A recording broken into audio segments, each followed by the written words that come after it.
Très tôt le matin, il faut se lever, préparer son pactage. Car dans la forêt, le plus tôt y est, mieux c'est pour l'équipage. Faut tout préparer, ne rien oublier. La journée sera chargée, autant que le sera mon fusil sous le bras pour aller canarder. Dans le petit sous-bois, Roger et Patrick arrivaient les premiers. Leurs armes pointées, visant les fourrés, surtout ne pas trembler. Faut se donner du courage dans la nuit et le froid pour affronter nos proies. Pour se réchauffer et se concentrer, rien ne vaut un petit calva. Mais soudain, derrière un bosquet, Patrick aperçoit quelque chose qui bouge là-bas. Et paf! Ça y est, il l'a eu! C'est Roger qui a eu le réflexe de tirer, mais de toute façon, Roger, c'est toujours le premier. Alors que tous ensemble on s'approche du bosquet, alors dis c'est quoi, hein? Un renard? Un faisan? Un lapin? Ou un paon? Non. C'est un môme. Une balle perdue, c'est bête pour un chasseur. Une simple bavure, ça fait vite baisser notre crédibilité. Faut pas s'aventurer là où y a marqué que la chasse est gardée. Pour nous dès que ça bouge dans les fourrés, pas de quartier. Il faut tirer. Il faut tirer. Bon, faut dire aussi qu'à 5h du mat, on voit pas grand chose par ici. Bah, on pouvait pas se douter qu'on allait tirer un petit garçon en VTT, hein. Pour sûr, s'il avait été habillé en vert kaki ou en treillis. Bah nous on a l'œil et sans hésiter, on l'aurait repéré. Mais bon, manque de peau avec les couleurs fluo de son survêtement. On l'a pris pour un pan. Une balle perdue, c'est bête pour un chasseur.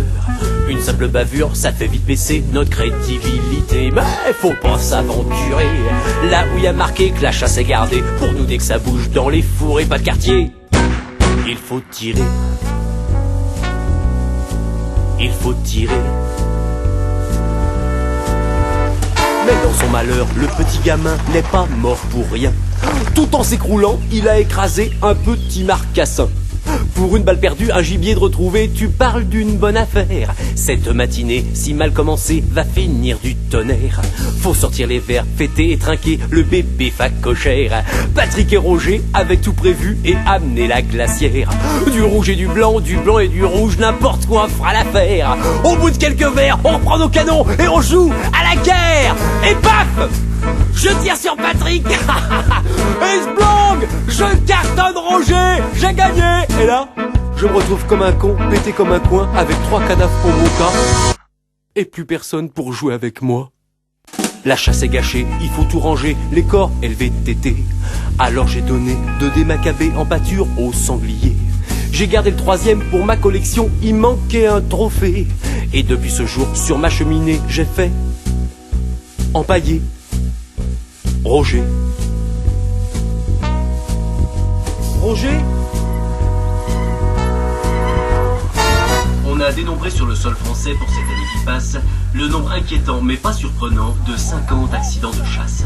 Sur la totalité des tués en forêt, il n'y avait que 5 promeneurs. Alors si vous avez bien calculé, les 45 autres étaient des chasseurs.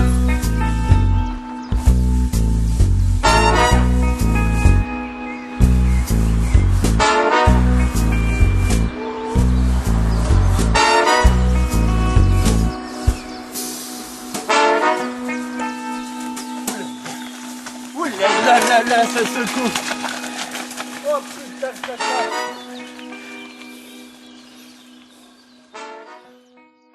Voilà, 2.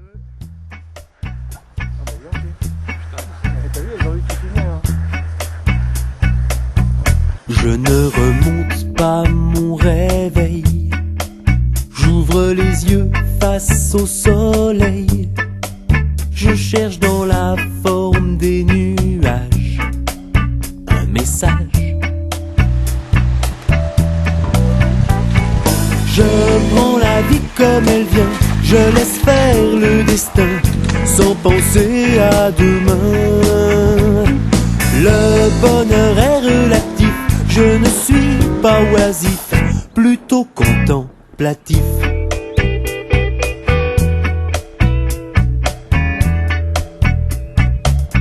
Je cherche un coin pour m'allonger, de préférence un champ de blé, pour y cueillir une mise en pli en épi.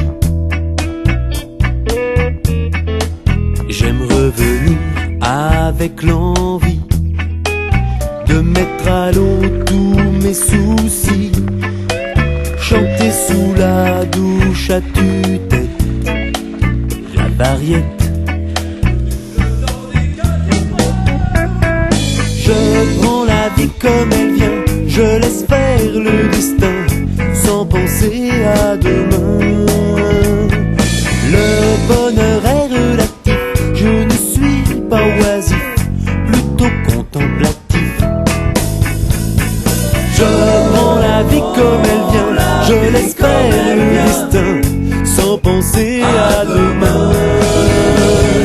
Mais si demain ne vaut rien, y a toujours après-demain ou après-demain.